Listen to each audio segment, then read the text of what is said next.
مرحبا بكم في حلقة جديدة من ديما معاك، وين ما تكونوا احنا ديما معاكم. واليوم باش نمشيو لشمس الجنوب، باش نمشيو لقلعة الأجداد لصفاقس البيا، باش نحكيو على صفاقس وعلى كوجينتها وعلى جوها في رمضان. انا توا باش نتحول باش نولي صفاقسية حرة. استدعيت لكم سي مهدي اللومي. مرحبا بك مهدي. بك أكثر فتن. والله صفاقس كما يعرفوها الناس بلاد الكوجينة، بلاد الزيت زيتونة والزلوز. الحلو والمالح. الناس زادة برشا كي يقصدوا دار ولا يحبوا ياكلوا لازم يتذكروا يقول لك نعملوا ماكلة صفاقسية ولا حاجة. والحال توا رمضان والشربة كما تعرف تتحط في كل سفرة. ما فيها بيس كان نعملوا مريقة وتمشي زادة نرشوا فيها شوية شرب. ملا توا مش تلبسها طبيلية، مش ندخلوا مع بعضنا للكوجينة. يلا نقوموا. هيا هي المرقة مرقة سمك. دونك باش نستحقوا الحوت والسمك. عيبة سبارس. ولا سبارس خذيتهم اليوم. شرافي. يعطيك الصحة. باهي نزيدهم عندنا البصل.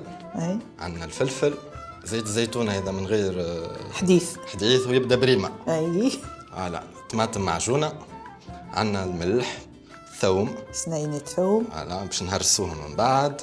اللفاح باش نستحقوا الكمون، باش نستحقوا الفلفل الأكحل. عندنا كمون نوعي، هذا مرحي وهذاك عيبات. والكركب كل عائلة وش تعمل. أول ما باش نبداو باش نحطوا الزيت نتاعنا في الطنجرة. نشق لك الفلفل. ونبداو نشقوا. أنا مش نرمي البصل قبل وانتي شق الفلفل. هذه هي التقلية اللي نتعاركوا عليها احنا التقلية. لا باز متاع التقلية هذه أبن من كل شيء. باهي نبدا نهرس الثوم هنا. تزيد الترميلي قرينين اخرين نسيت شويه عليا شويه عليا 3 قرون. شكون مش ياكل وشكون مش يقعد. المرقه تحب برشا ثوم راه. ديها ثوم. لو تيرم.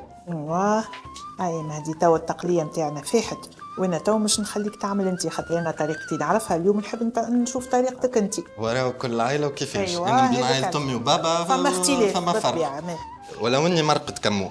كمون ما نحطوش برشا خاطر يمرر العيشه. احنا اليوم باش نعملوها بالطماطم المعجونه مش بالطماطم الحيه، واللي يحب يعمل على راحته. ومش تعمل تو كركب ولا شكون مش ترضي وشكون مش تغضب. نرضي عائله ماما ولا عائله بابا. هاي تعرفش كيفاش. هيك نعملوا فتاي. نعملوا شيشه. انا من اللي حالت عينيا نلقى بويا يعملها هكا.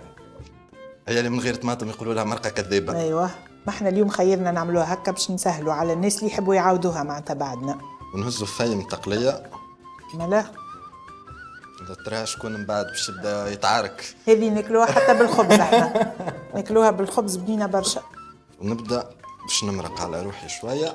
المرقه هذيا راهي تتمرق بشويه بشويه، فما يحب يمرقها الكل، اما هي دو بريفيرونس ديما تتمرق بشويه بشويه. المريقه نتاعنا تغلي شويه. انت احكي لي شويه على جو صفاقس في رمضان وعلى. هو معروفه كما قلت لك ساعه صفاقس بماكلتها. بارك الله تبدا السفره منسوبه في رمضان من هنا لغاد. وفما اللي يعمل شوربه الشاي، وفما يعملوها بالمرقه، فما زاد اللي يعمل شوربه اللحم. ولا الايام الاخرى قبل رمضان هذوكم عاد مخصصين للشرموله والحوت المالح. ومن ليله النص يبدا الحوت المالح يتشق ويتملح ويتحط في الغريز والخيش ونسقطوا كعيبات الحوت. واذا ترمي الحوت معناتها راهي المريقه نتاعنا حضرت. ماكم تعرفوا الحوت حتى بالباخ يطيب ما يطلبش ياسر وقت. بعد ما نقيموا الحوت نتاعنا نرشوا الشوربه وتكون شربتنا حضرت.